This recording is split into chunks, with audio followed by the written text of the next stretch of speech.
እንደዚህ ያለ ነው ሚስትህ ናት ወንድምህ ነው ያጎትህ ልጅ ነው ሲለው ያንን መርሐባ ብሎ የተቀበለ ሰው ይከፍራል አንዷን ረካ የጨመራትን እስከ መጨረሻው ድረስ ሊሄድ መሆኑን ካወቃችሁ አሰላምቱ ብቻችሁን ተለይታችሁ ጂን ጋር ነው የሚጫወተው ሰይጣን ጋር ነው የሚቀልደው ዝምድናን ለመቀጠል እየሞከረ እነሱ ዝምድናውን ያድበሰበሱ አፈር ያለበሱት አመድ እየረጩት የሚሄዱ ከሆነ ከዚያ ሌላ የጁሙዓ ሱና በሚል ግን 4 ረካ የሚሰገደው 2 ረካ የሚሰገደው ምንም መነሻ የለውም ይላሉ በገሌ አንማርም በገሌ አንከተልም ሶላትም አብረን አንሰግድም እስከሚል ድረስ የደረሰበት አካባቢ አለ وما أرسلنا قبلك إلا رجالا نوحي إليهم فاسألوا أهل الذكر إن كنتم لا تعلمون السلام عليكم ورحمة الله وبركاته بسم الله الرحمن الرحيم الحمد لله رب العالمين وحسن العاقبة للمتقين ولا عدوان إلا على الظالمين والصلاة والسلام على رحمة الله للعالمين سيدنا وحبيبنا وشفيعنا وقدوتنا محمد الصادق الوفي الأمين وعلى آله الطيبين وأصحابه الغر الميامين وعلى التابعين لهم بإحسان إلى يوم الدين أما بعد يتكبراتشوه يا أفريكا تيبي يتياك أننا يملس بروغرام تكتاتايوش زاري من دتلمدو يتياك أننا يملس بروغراماتشنن جمرنان الله سبحانه وتعالى فقعده هنو ጥያቄና መልሱን ፕሮግራማችንን ሰዓቱን ጠብቀን እንድንገባ አብቅቶናል ለዚህ ያበቃን አላህ بفضله وكرمه ለሚቀርቡት ጥያቄዎችም ተገቢውን መልስ እንዲወፍቀን አላህን ለምናለን ጥያቄዎቻችንን የምታቀርቡ ወንድምህቶች ሁሉ አደራችሁ ባጠገባችሁ ቴሌቪዥን ካለ ድምጽ ያለው ነገር ካለ ድምጹን ዝቅ እንድታደርጉልን አደራላለሁ السلام عليكم ورحمة الله وبركاته والسلام أيوة ياكي نفرين مرحبا يا وليد مكلاك يا كما كذا فريدو كله بمثالنا أي عندنا أبو مسكت على بسنا وين دي የወሊድ መከላከያን አርገሽም ሆነ ወይም እሱም ሳይደረግ በተለያዩ ምክንያቶች ደም የማይቆምላቸው እህቶች ማድረግ ያለባቸው 1 ወር ይሞክሩታል ሁለተኛው ወር እንደዚያው ከሆነ ራሳቸውን እንደ በሽተኛ ቆጥረው በየወሩ ከዚያ ይሄ በሽታ ከመፈጠሩ በፊት ደማቸውን ይቆጥሩበት የነበረውን ቀን እያዩ 7 ቀን ከሆነ ልምዷ 7ቱን ቀን የወር አበባ ብላ ትቆጥርና ከዚያ በኋላ የቀረውን ጧሃራ ነኝ ብላ እየታጠበች ለየሶላቱ ውዱእ እያደረገች ልሰግድ ትገደዳለች በየሰዓቱ ሻወር መውሰድ አትገደድም ትጥበት አይወጅባትም ከቻለች በጣም ችግር ከሌለባት በየቀኑ ብትታጠብ ከቻለች ነው አለበለዚያ ግን ሰውነቷን የነካካትን ነገር እየታጠበች ውዱአን በየሶላቱ እያደሰች መስገድ ትችላለች ሌላ ጥያቄ ደግሞ አው የሆነ ጥቃይ ማለት ነው ከዛ አሁን በቃ በፊት ነበር አሁን ተውበት አረጋና ምን ማድረግ አለበት ምንድነው እስቲ እንደገና ጥቃይ ይተዋል ነው በቃው ነገር ፈልግ ሄደ ድሮ አይቅልኝ ነው በጣም ምን ተውበት አርጎኝ መልሷል ትቷል እሱ ወደ ጠንቋይ ሄዶ አሁን ትንሽ ድምጹ ጥሩ አልነበረም ለማንኛውም የገባኝ ከጠንቋይ ጋራ የተያዘ ነው ወደ ጠንቋይ ሄዶ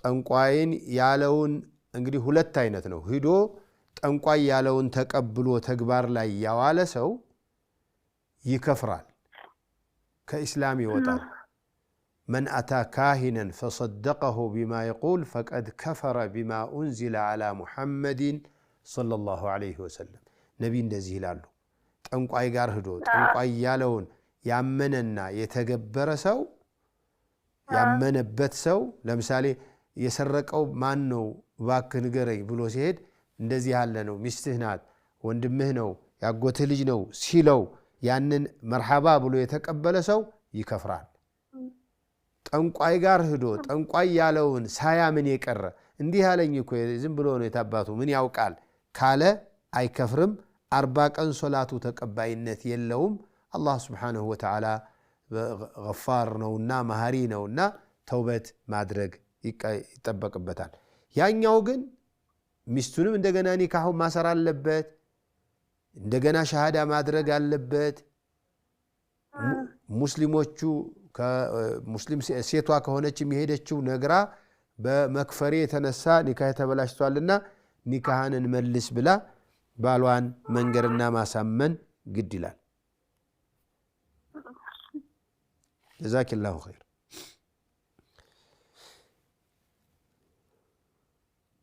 ጥንቆላ ላይ መቀለድ የለብንም ባካችሁ ሙስሊሞች ጥንቆላ ጠንቋይ እንኳን ለሌላ ሰው ለራሱ አያቅም ጂን ጋር ነው የሚጫወተው ሰይጣን ጋር ነው የሚቀልደው ባካችሁ አላህን Subhanahu Wa Ta'ala ልንፈራ ይገባናል ጠንቋይኛ ጋር ቦታ ሊኖራቸው አይገባም ጥንቆላ ጠንቋይ ኮከብ ቆጣሪ ምናምን ይሄ ሲኒ ያነባለሁ ምናምን የሚል ሁሉ በእስላም ቦታ የለውም غيبን የሚያቅ አላህ Subhanahu Wa Ta'ala ብቻና ብቻ ነው قل لا يعلم الغيب إلا الله كالله بستقر غيبን የሚያቅ የለም በል ነው የሚለው አላህ Subhanahu Wa Ta'ala نعم السلام عليكم وعليكم السلام ورحمة الله وبركاته እንዴት ናችሁ الحمد لله رب العالمين الحمد انت نصيحة እንድታደርጉኝ عند ذي مسجد ላይ በሆነ እንግዲህ والله اعلم በመንሃጅ ጉዳይ ቁጭ በሉና እንወያይ የሚል ጥያቄ ያቀርቡልንና እኛ ባህሪየን መስጂድ ሄደን እንሰግዳለን ሱናውን ለመከተል ጥረት እናደርጋለን በዛ በሁኔታ ባለበት እንግዲህ በዋሂራ ኡሙርን አይቶ መፍረድ ይችላል ወይስ እሺ ብለን አሁን በመንሃጅ ጉዳይ መንሃጅህ ምንድነው አካሄድህ ምንድነው ብሎ ለሚጠይቅ አካል ቁጭ ብሎ መወያየቱ ይሻላል ወይስ ፋይዳ የለውም እዚህ ቦታ ግር ብሎኝ ነው አፈበን ጀዛከላሁ ኸይር ባረከላሁ ፊክ ታዲያ ይሄንን እዚህ ላይ ልንወያይ ነው እንጂ ታዲያ የተቀመጥነው ምን ችግር አለው ብለህ ነው አሁን ግልጽ ነገር ማወቅ ያለብን በየአካባቢው አንድ ሆነን የተያየን መስሎን መከራ ያየን ያለነው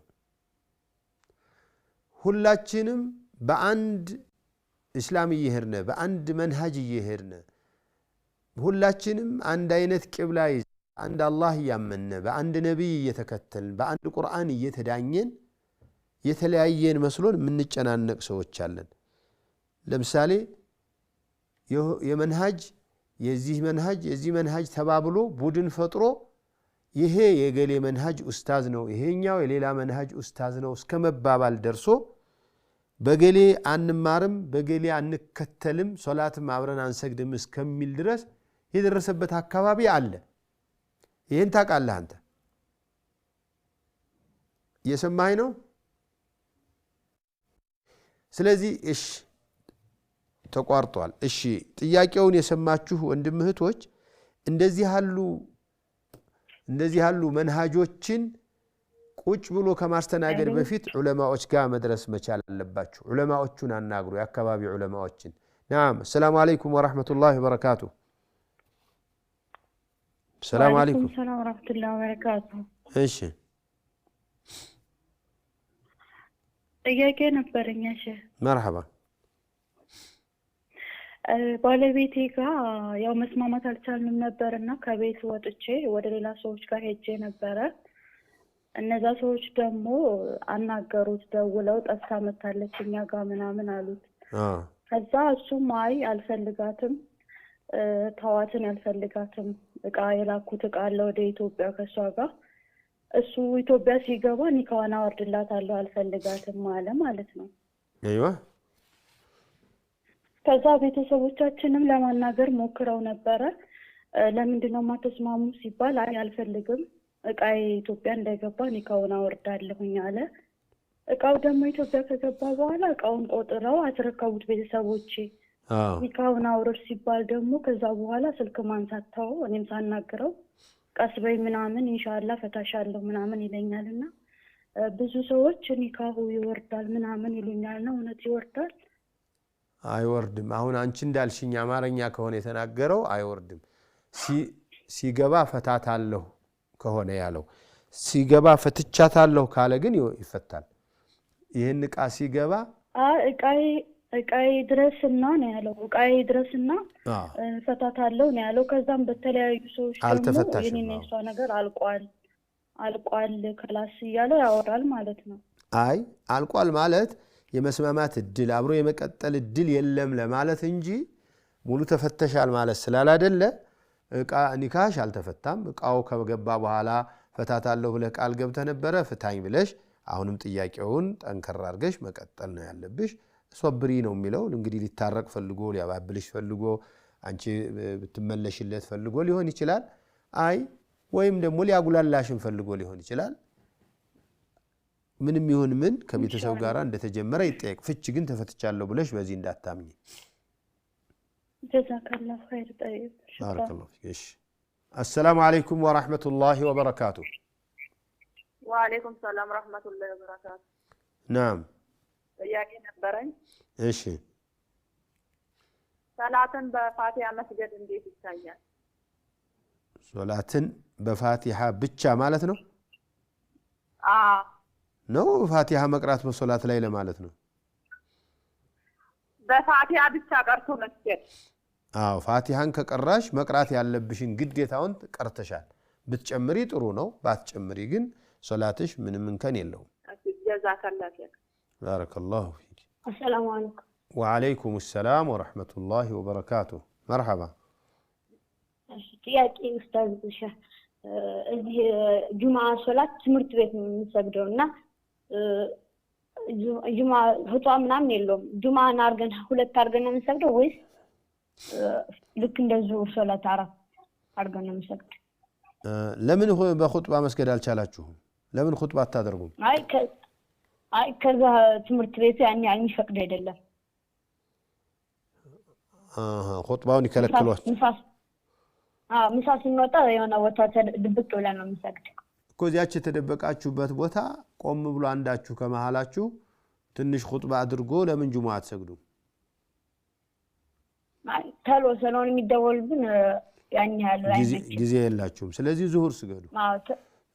ዙሁር ስገዱ 4 ረካዓ። السلام عليكم ورحمة الله وبركاته. وعليكم السلام ورحمة الله وبركاته. مرحبا. ጥያቄ ነበረኝ። እሺ የመጀመሪያ ጥያቄ ትንሽ ከባለቤቴ ጋር የሆነ እንትን አለን የገንዘብ ችግር ማለት ነው እና ያን የገንዘብ ችግር ለመፍታት እሱ አጥጋቢ ስራ ስለሌለው እኔ ወደ ውጪ መሄድ አለብኝ ምናምን ነገር እያልኩት ነበረ እና እሱ ደግሞ በቃ አትሄጂም እዚህ የሆነ ለውጥ እናመጣለን ምናምን ሰርተን ነው የሚለኝ። እኔ ግን በቃ በዚህ ሁኔታ ለውጥ ስለሌለ ሂጄ ሰርቼ እንረዳዳ ነው የሚለው። እሱ ደግሞ በቃ ከሄድሽ ሂጂ ኒካሽን አውርድልሻለሁ አውርጄልሽ ነው የምትሄጂው እንጂ አብረን እንደዚህ ምናምን አትሄጂም አለኝ ማለት ነው። አይዋ እና ምንድነው ማድረግ የሚገባኝ አሁን እዚሁ በዚህ ሁኔታ ላይ መቀጠል? ትንሽ ልጆች አሉ የሚማሩ ልጆች አሉ። ቤትን ተከራይተን የምንኖረው የቤት ኪራይ ምናምን በጣም አስቸጋሪ ስለሆነ መቀጠል ይከብዳል። እንዴ እሱ ጋር ታዲያ ዳሪን መፍታትም አይፈልግም። እሱ ጋር ይሄን ያህል ችግሩ እንዳለ መተማመን አልቻላችሁም እና መረዳዳት አልቻላችሁም? ወደ ፍቹ ለምን ይሄዳል እሱ? እኔ ወላሂ ብዙ ጊዜ በጣም ሰርቼ ለመቀየር ሞክሬያለሁ። እዚሁ ከአንድ ላይ ሆነም ማለት ነው ብዙ ስራዎችን ሞከርኩኝ፣ አልቻልኩም። ያው ኪሳራ ውስጥ በተለያየ መንገድ የገባው እንትን አልኩ።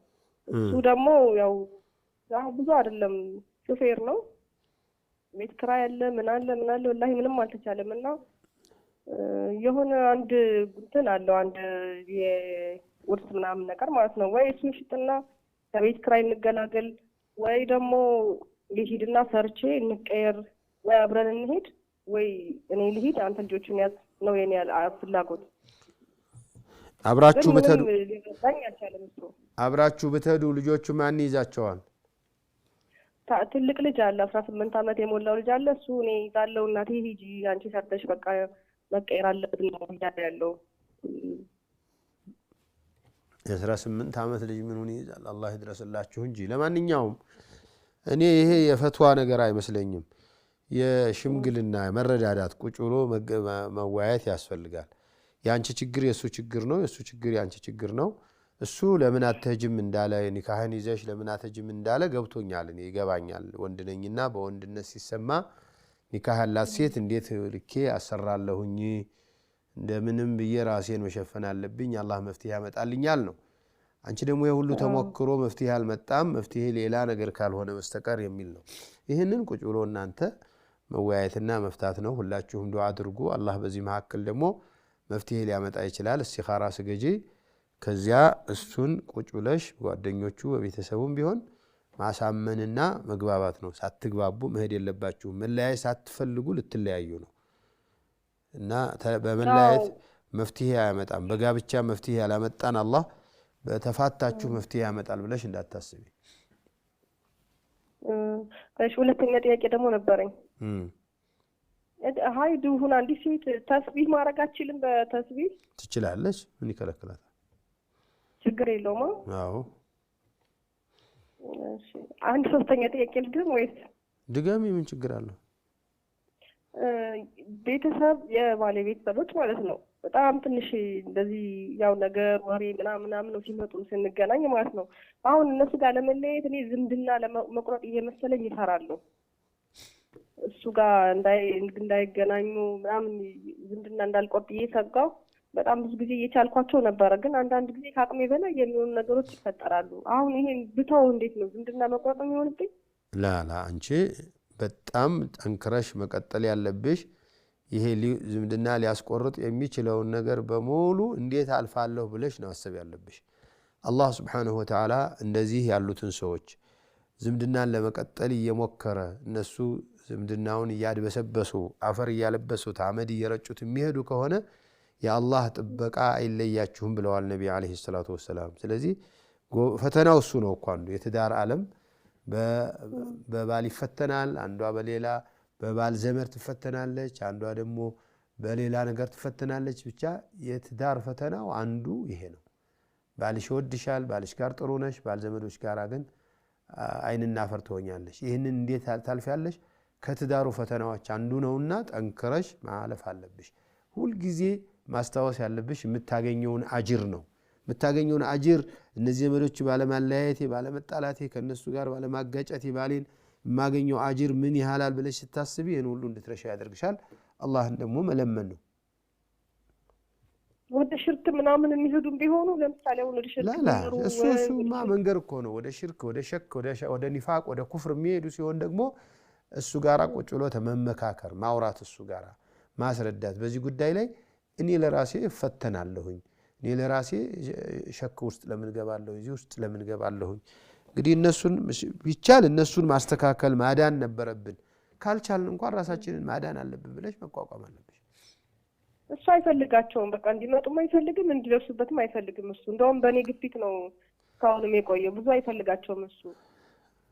አዎ ገብቶኛል። አሁን አንቺ ቆረጥሽ ማለት ይሄ ገመድ በጣም ተበጠሰ ማለት ነው። ያ አንቺ ደግሞ ሙሉ በሙሉ እንዳትቀበያቸው ሽርክ ላይ፣ ሸክ ላይ፣ ጠንቋላ ላይ ምናምን ላይ የሚሄዱ ናቸው። ይህንን ነግረሽ በዚህ መልክ ላይ አንደግፋቸውም። በዝምድና ግን እንደ ካፊር ቢሆኑ ዘመድ ከሆኑ እኮ ልትጠይቂያቸው ልትቀራረብ ይገባሻል። ማርያም ገብርኤል እየሄዱ ማለት ነው። እነዚህ ሰዎችም ከዚያ የተለየ አይደለም እየሰሩ ያሉት ማለት ነው። ቢሆንም ግን እነዚህ ጋር እንደምትኗኗር እነሱም ጋር መኗኗር፣ በዓላት ምናምን ሲጠሩሽ ይሄ ለዛሩ ለቆሌው ለጨሌው የሚያርዱት ከሆነ እንደዚያ ሲሉ አልመጣም፣ ምክንያቱም ይሄ ክልክል ስለሆነ እንዲያውም እኮ እናንተንም ማስተማር ግዴታ አለብን እያላችሁ ማስተማር ነው። ትላልቅ ናችሁ፣ መንገር እኮ ነው። ስለ ዲኑ መወያየት እኮ ነው። ዓሊሞቹን አምጥታችሁ እንዲያናግሯችሁ ማድረግ እኮ ነው ያለባችሁ። ያው ትንሽ ይከብዳል ጸባያቸው፣ ግን እንግዲህ ለመቻል ሞክራለሁ። ህክምና እኮ ቢታመሙ እኮ ህክምና ተወስዷቸዋላችሁ አይደል? እውነት ነው። ልክ ይሄ የውስጥ ህክምና ያስፈልጋቸዋል። ይሄን ህክምና ደግሞ ግልጽ መንገድ ነው። እንኳን እሱ አንቺ ጋር ሆኖ አይደለም ባይኖር እንኳን ይሄ አንቺ እናትሽ ብትሆን እንደዚህ ዝም ብለሽ ታያለሽ? የአንቺ እናት ማለት ናት እሷ፣ የልጆችሽ አያት ናት። ይቺ ሴትዮ ያለችበት ነገር ስህተት ነው፣ ብቻቸውን አድርገሽ ስህተት ነው። እንዲህ ስለሆነ በጣም ከበደን፣ አንቺንም ዝም ብለን ማየቱ ከበደን፣ እኛም ደግሞ አንቺ ጋራ ዝም ብለን ይምሰል ብለን መቀጠሉም ከበደን፣ እንዳንጋጭም ይሄ ነገር ስናነሳብሽ ትቀየሚያለሽ ብለን ነው። ስለዚህ ይሄን አስተካክይ፣ ሰው ወንድ ከሆነ ይሄን አስተካክል ብሎ ማሳመን መሞከር ነው። ፈተና ነው። የእስላም ፈተናው እንደዚህ ነው። ሊነንظረ ከይፈ ተዕመሉን ነው። አላህ ኒዕማውን ሰጥቶ ለእናንተ ሱና ሰጥቶ ለእናንተ ዓቂዳ እንድትይዙ አድርጎ ለእናንተ ጠንካራ አቋም እንዲኖራቸው አድርጎ እነዚህን ደግሞ ልፍስፍስ ያሉ በቀን የሚያመልኩ በምናምን ጫት የሚቅሙ ምናምን ሲሆኑ ፈተናሽን እንዴት አድርገሽ ታልፊያለሽ? ታዲያ ራሱን ችሎማ እኮ ለራሱ የሚያስብ ከብት እኮ ነው፣ እንስሳ ብቻ ነው። ሰው ማለት ለሌላው እርቅ ነው። ቢሰድቡት ቢገለምጡት ምን ቢሉት። አላሁ አዕለም። ጀዛኪላህ ኸይር። አላህ ይስጥልኝ። በረካው ጀዛኩሙላሁ ኸይረን። ባረከላሁ ፊኩም። ትንሽ እንረፍና ተመልሰን የቀሩትን እናያለን ኢንሻአላህ። وما أرسلنا قبلك إلا رجالا نوحي إليهم فاسألوا أهل الذكر إن كنتم لا تعلمون. السلام عليكم ورحمة الله وبركاته. እንደምን ቆያችሁ? ደህና ከርማችኋል? ደህና አርፍዳችኋል? ደህና አድራችኋል? እንደሚመለከታችሁ ማለት ነው። ጥያቄ አለ ብለዋል። ሰላም አለይኩም ወራህመቱላሂ ወበረካቱ። ሰላም አለይኩም። ወአለይኩም ሰላም ወራህመቱላሂ ወበረካቱ። መርሐባ። ጥያቄ ነበረኝ። እሺ። እናቴ እኔን ክዳኛለችና ልጅ አይደለችም ብላኝ ክዳኛለችና እሺ። እና የሷ ሀቅ አለብኝ? እናትሽ የኔ ልጅ አይደለችም እናትሽ ሆና ነው እንዴ ወይስ አሳድጋሽ? ወልዳኛለች። እርግጠኛ ነሽ? ወልዳ አሳድጋኛለች። አይ ማሳደግ ሳይሆን እሷ እንደወለደችሽ እርግጠኛ ነሽ? አዎ እስከ 2 ዓመት ታጥብታኛለች። ሌላ ማስረጃ የለሽም ወይ እናትሽ ለመሆኗ? እናት አይደለሁም ለምን አለች እሷ ታዲያ? እኔ ምክንያቱን እስካሁን አልጠየቅኳትምና ሌላ ባል ስታገባ እኔ አግብቼ ፈትቻለሁኝ እንጂ እኔ አልወለድኩም ብላ ነው ያገባችው። እኔ ሂጄ እሷ ዘንድ ሲሄድ ደግሞ እሷ እህቴ ናት እንጂ የኔ ልጅ አይደለችም ብላ እኔን አስተዋወቀችኝ። በባል ምክንያት ነው ማለት ነው። ባል እንደዚህ ትልቅ ልጅ አለቻት በባል ምክንያት በባሏ ምክንያት ብቻ ሳይሆን ለማንኛውም ሰው ስታስተዋውቀኝ አይ እህቴ ናት እሷ ምናምን ነው የምትለኝ እና ለእኔ ራሱ እናቴ ናት ብለሽ ብትናገሪ እያለች ትዝትብኛለች። ገባኝ። አሁን ከባል ጋራ በተገናኘ ሴቶች ትልቅ ልጆቻቸው ትልቅ ሲሆኑ እንዴ ይችን ከወለድሽማ ቢያንስ 40 ሆኖሻል 45 ሆኖሻል ስለሚባሉ ይቺ እህቴ ናት፣ ይቺ ወንድሜ ልጅ ናት፣ ይቺ እንትናት እያሉ ያማሃኛሉ ይባላልና የዚህ አይነት ምህኛት ከሆነ አትፍረጅባት። ይሄ ትልቅ ሴት ተብላ እንዳይሳቅባት እንዳትተረብ ለካን ልጅ አድርሰሻል እኛ ጋር ህፃን መስለሽን የምትጫወቸው እንደዚህ እኛ ጋር መስለሽን ነው እንዳይሏት አድርጋ ሊሆን ይችላል። ውስጡን እናትነቷ አይ አይደለም እኮ ከሱ በፊት እንኳን እሱን ሳታገኘው በፊት ከህፃን ጀምሮ እንደዛ ነው የምትለኝ። እኔ ራሱ ለማንም ብትናገር እያለች ታስፈራረኛለች። አዎ ተያት። የራሷን ምክንያት እንደ ምክንያቷ ታርገው፣ ግን እናትሽ እንደሆነ አንቺ እርግጠኛ ነሽ። እናትሽ ናት፣ እሷም ነግራሻለች። እናትሽ ነኝ ግን እናቴ ናት አትበይኝ ነው ያለችው። ይሄን ውሸት ለምን እንደፈለገችው ራሷ ታውቃለች። አንቺ እናት መሆኗን ካወቅሽ እናትነቷን አክብሪላት። ምን ችግር አለው? ከለታት አንድ አለብኝ። አዎ የግድ ነው። እናትሽ ናት እኮ። ይሄንን ጥፋት ስላጠፋች ብቻ እናትነቷ አይቀርም። ግን እኮ በቃ ታስፈራረኛለች። እናቴ ናት እንዳትዪ ምናምን አትበይ። ምን ቸገረሽ? አትበይ። እሷ የሚያስደስታት ሆኖ ካገኘሽው እናት ናት መባሏ ሞራሏን የሚነካት ሆኖ ካገኘሽ አትበይ። አንቺ ግን የምታረጊውን ነገር ሁሉ በሙሉ አርጊላት። ምንም የሚያስከለክል ነገር የላትም። ጀዛኪላህ ኸይር። ሰላም አለይኩም ወራህመቱላህ። ወአለይኩም ሰላም ወራህመቱላህ። አይዋ ጥያቄ ነበረኝ። መርሐባ። አንድ አክስቴ ነበረችና በተደጋጋሚ ታስቀይመናለች። እናቴንም እኔንም እና በጣም ብዙ በደሎችን አድርሳብናለች።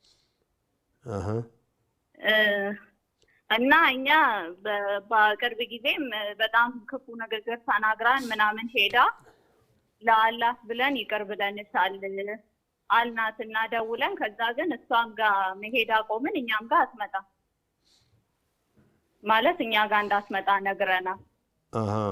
ይሄ ዝምድና መቁረጥ ይሆንብናል። አፉ ብለናል፣ ግን መገናኘታችን ይቅር አላችሁ። አዎ በተደጋጋሚ በደል እየደረሰብን ስለሆነ ባንገናኝ ጥሩ ነው አለ። እሷም ተወች፣ አመነችበት። አዎ እሷም አትመጣም። አዎ ግን መቁረጥ በጣም አደጋ ነው። እንደው ማስተካከል ካልተቻለ ነው እንጂ መገናኘቱንም መከልከሉ አደጋ ነው። ግን ተገናኝቶ የበለጠ ተባብሶ መጣላት የሚያመጣ ከሆነ አለመገናኘቱ ጥሩ ነው። በዚሁ በርቀት የሆነ በመከራ ጊዜ በደስታ ጊዜ ሌላ ቦታ ስትገናኙ ሰላም እንኳን እንዳይቀር እሱ መጠበቁ የተሻለ ነው። ግን እሷም እንድታርም አድርጎ እናንተም ራሳችሁን ጠብቃችሁ እንድትገናኙ ቢሆን ደግሞ በጣም በአመት 2 ጊዜ በዒዶች በአመት 3 ጊዜ እንደዚህ በተለያዩ እንዲደረግ አድርጎ ቀስ በቀስ እየተለማመደ ከዚህ በፊት እንዲያስቀይሚያቸዋለሁ መጠበቅ አለብኝ ብላ እንድትሄድ እያስተማሩ መቀጠል ቢቻል በጣም ጥሩ ነው። ካልተቻለ ግን የወሰዳችሁት ነገር ጥሩ ነው። እሺ ሼክ እናመሰግናለን። እሺ السلام عليكم ورحمة الله وبركاته. وعليكم السلام ورحمة الله وبركاته. أستاذ عند ጥያቄ ነበረኝ። مرحبا. የሱና ሰላት ጋር የተገናኘ ማለት ነው። ከፈርድ ሰላቶች በፊትና በኋላ የሚሰገዱ አሉ። እነሱ አሁን ለምሳሌ በተለይ ከጁማ በፊት ከተየተል መስጂድ ውጪ ሌሎች ሰላቶች አሉ ወይ? ማለት እንደ ቅብልያ አይነት ምንሰግዳቸው አሉ ወይ? ሌሎቹም ደግሞ እነዚያ ከ12 ውጪ መስገድ ይቻላል ወይ? አህሰንት። መጀመሪያ የጁሙአውን የጁሙአ ቀን በጧት ገብቶ እስከ ጁሙአ ሰላት ድረስ ባለው ሰዓት የፈለገውን ሰላት የፈለገውን ዱዓ የፈለገውን ዚክር ሲያረግ መዋል ይችላል። እዚያ በሚያሳልፍበት ሰዓት ቢሰግድ 4 ረካዓ ቢሰግድ 10 ረካዓ ቢሰግድ ማንም ይከለክለው የለም። አንዳንዱ ቁርአን መቅራት ደስ ይለዋል፣ ሌላው ደግሞ ዚክር አድርጎ በዚክር በእስትግፋር በተህሊል በተክቢር ያሳልፋል፣ ሌላው ደግሞ በሶላት ያሳልፋል። ሌላም ይህንን እንደ ቀብልያ ብለህ አይደለም የምትሰግደው፣ እንደ ትርፍ ሶላት ማለት ነው። እንደ ትርፍ ሶላት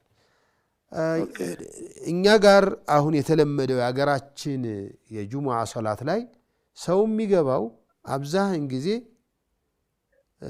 ሶላቱ ኹጥባ ሊቆም ሲል ነው፣ ኹጥባ ሊጀምር ሲል ነው። በተለይ የመጀመሪያው አዛን ከተባለ በኋላ ይገባል ሰው። ሲገባ 2 ረካዓ መስገዱ ተገቢ ነው። ለማን ብሎ? ለተህየተል መስጂድ። ከዚያ ሌላ የጁሙዓ ሱና በሚል ግን 4 ረካዓ የሚሰገደው 2 ረካዓ የሚሰገደው ምንም መነሻ የለውም ይላሉ። ብዙዎቹ ደግሞ ፉቃሃዎቹ ከጁሙዓ በፊት ያለው 4 ረካዓ ልክ ከዙሁር በፊት እንዳለው 4 ረካዓ ነው ብለው የፊቂህ ሶላት ኪታቦችን በደንብ ጽፈዋል። ስለዚህ አሁን በመስገዱ ተቃውሞ የለም፣ በስያሜው ነው በንያው ነው። ንያ ትርፍ ሶላት ለመስገድ ብለህ ብትሰግድ የትኛውም ሰዓት ችግር የለም። አዛን ከተደረገ በኋላ ግን አዛን የመጀመሪያው አዛን ቀደም ብሎ መደረግ ስላለበት ብትሰግድ ችግር የለውም። ከዚያ ሁለተኛው አዛን ሲደረግ ኢማሙ ሚንበር ላይ ይወጣል። ከውጭ የሚገባ ሰው ካልሆነ በስተቀር ተነስቶ መስገድ አይቻልም። ሌላው ከ8ቱ ማን ነው ከ12ቶቹ ረዋቲብ በአንድ ሐዲስ የተነገሩ ሱናዎች ውጭ ያሉ ሶላቶችስ ነው። ለምሳሌ ከነዚያ መካከል ከዙሁር በፊት 4 ሰግዶ ከዙሁር በኋላ 2 ነው የሚለው እዚያ ላይ። በሌላ ሐዲስ ግን ከዙሁር በኋላ 4 የሚልም አለ። እዚያ 12ቱ ረካዓዎች ላይ ከአሱር በፊት የሚል አልተዘከረም። ስለዚህ ከአሱር በፊት 4 ቢሰግድ ወይ 2 ቢሰግድ ምንም ችግር የለውም። 2 ለመስገዱ በይነ ኩሊ አዛነይኒ ሶላህ ብለው ነቢ ሰለላሁ ዐለይሂ ወሰለም በአዛንና በኢቃም መካከል ሶላት አለ ብለው 2 ረካዓ ቢያንስ መሰገድ እንደሚችል ሁሉም ላይ አስተምረውናል። የአራቱ ሐዲሱ ضعيف ነው ሶሒህ ነው ኺላፍ ያለበት ሐዲስ አለ። ከአሱር በፊት 4 ረካዓ የሰገደን ሰው አላህ ይዘንለት የሚል ሐዲስ አለና 4 ቢሰገድ 2 ቢሰገድ ምንም የለውም። ከመግሪብ በፊት ያለው 2 ረካዓ በዚያ በ12 ረካዓዎች ላይ ባይጠቀስም ሶሉ ቀብለል ቀብለል መግሪቢ ብለው 2 ረካዓ ከመግሪብ በፊት ስገዱ ብለው ሶስተኛው ላይ ሊመን ሻአ ብለዋል። ለፈለገ ሰው ብለዋል።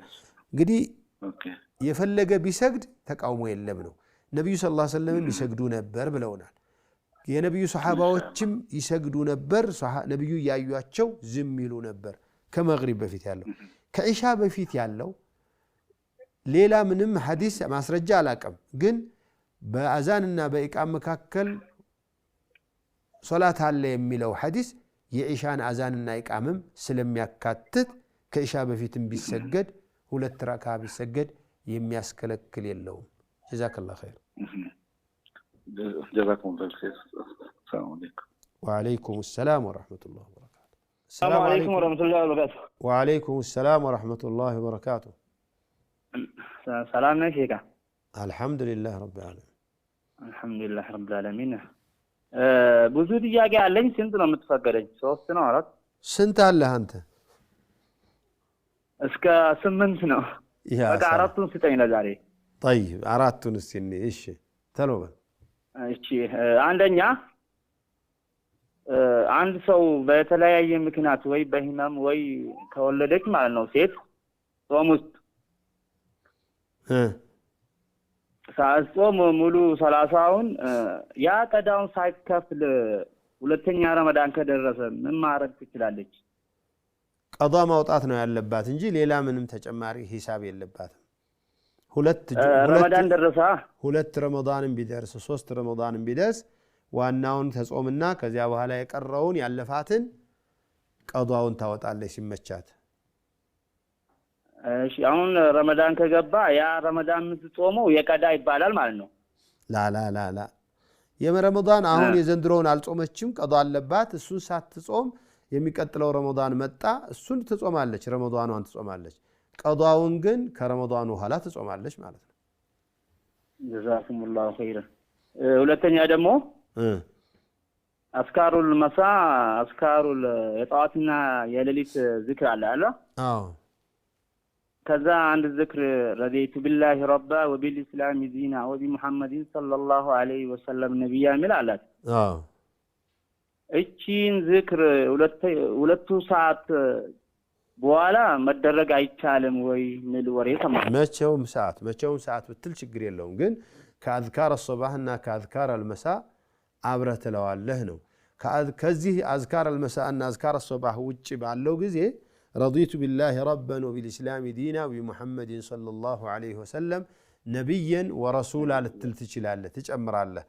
እዚያ አስባር አዝካር ሶባህ እና አዝካር መሳኢ ግን ነቢያ ብቻ በልህ ነው። ከዛ ውጭ ነቢይ ረሱላን ትጨምራለህ። ብትጨምር እንትን የለህም ነው እና ዚክሩን አትበለውም ማለትም አይደለም። እሺ ሶስተኛ ሰላት እየሰገድን ወይ ሻይ ወይ መክሪብ ማለት ነው የመጨረሻ ረካ ላይ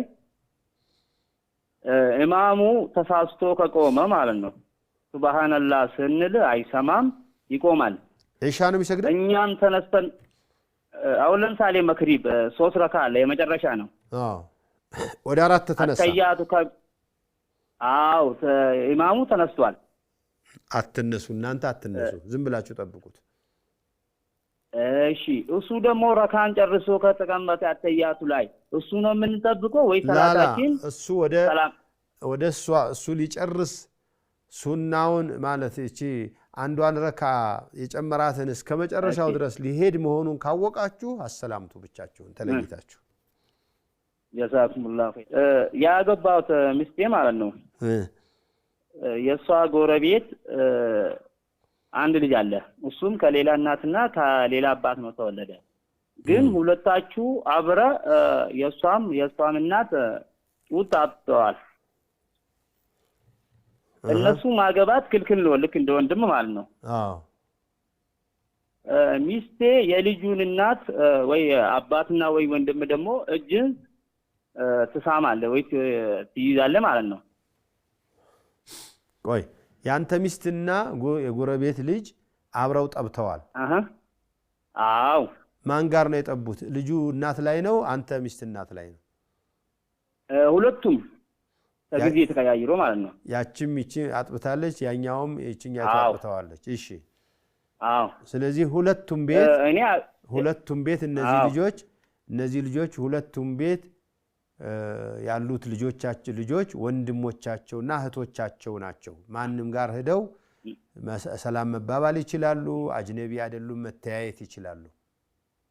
ማሻአላህ። ያንተ ሚስት እኔ ደግሞ ያንተ ሚስት ለነዚያ ልጆች ለወንዶችም እህት ናት፣ ለሴቶችም እህት ናት። ለባሏም ለሴትየዋ ባሎችም ሁለተኛም ሶስተኛም ብታገባ ለባሏም እንትናት የእንጀራ ልጅ ነው የምትባለው ወይም የጡት ልጅ ነው የምትባለው። የጡት ልጅ ስለሆነች አጅነቢ አይደለችም፣ ልትገለጥ ትችላለች። ለኔም አጅነቢ አይደለችም ማለት ነው። ያ አንተም ደግሞ ያቺ ሴትየዋ አጅነቢ አይደለችም፣ የጡት እናቷ ናት። የጡት እናቷ የሚስትህ የጡት እናት ነች። ማሻአላህ ጀዛኩሙላሁ ኸይረን። አላህ ይቀውል ዑምረኩም። ባረከላሁ ፊኩም ጀዛከላሁ ኸይር። ባረከላሁ ፊክ። እሺ السلام عليكم ورحمة الله وبركاته. وعليكم السلام ورحمة الله وبركاته. نعم. ጥያቄ ነበረኝ ሼህ። እሺ ህፃን ልጅ የተወለደ ምግብ ያልቀመሰ ማለት ነው። አዎ ምግብ ያልቀመሰ ወንድም ቢሆን ሴትም የሴቶች ይነጅሳል የሚል ነበረ በፊቅሁ ማለት ነው። እንደዚያ ነው። ፈትዋ ላይ ትናንትና ስሰማ ነሲሃ ላይ የሁሉም የወንድም ቢሆን የሴትም ምግብ ቢቀምስም ቢበላም ባይበላም ይነጅሳል የሚል አስተላልፈዋል። እንዴት ነው ግን ይሄ ነገር እንዴት ይታያል? የሴት ልጅ ይነጅሳል ብትበላም ባትበላም። የወንድ ልጅ እስከሚበላ ድረስ ይነጅሳል አይነጅስም ኺላፍ አለው። ግን ቢነጅስም ሐሉ ውሃ ዝም ብለህ ረጨት አድርገህ ልታልፈው ትችላለህ። ቀላል ነው፣ ነጃሳነቱ ቀላል ነው። በቀላል በመርጨት እጠቡኝ አይልም ለማለት ነው። ዋናው ምክንያቱ የሚመስለው አላሁ አዕለም ህፃን ልጅ ሲሸና ምግብ ያልበላ ከሆነ ኸፊፍ ነው የጡት ነው የሚሆነውና ስለሚበተንም የወንድ ሽንት ስለሚበተን አንድ ላይ ስለማይሆን ነው። የሴት ልጅ ሽንት አንድ ላይ ስለሚሆን ኸፊፍም ቢሆን ተጽዕኖ ያሳድራል ለማለት ነው። ግን ውሃ ባያፈስበት ግን አዎ ሶላቱ ይሆናል አይሆንም? ዝም ብሎ ቢሰግድበት ችግር የለውም? ሶላቱ ይሆናል አይሆንም ኺላፍ አለው።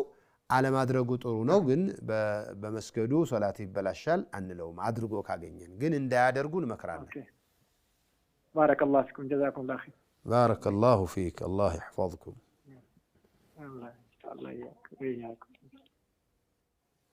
ጀዛኩሙላሁ ኸይረን ባረከላሁ ፊኩም።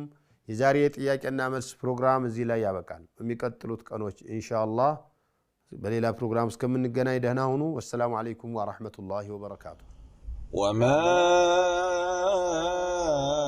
أرسلنا قبلك إلا رجالا نوحي إليهم فاسألوا أهل الذكر إن كنتم لا تعلمون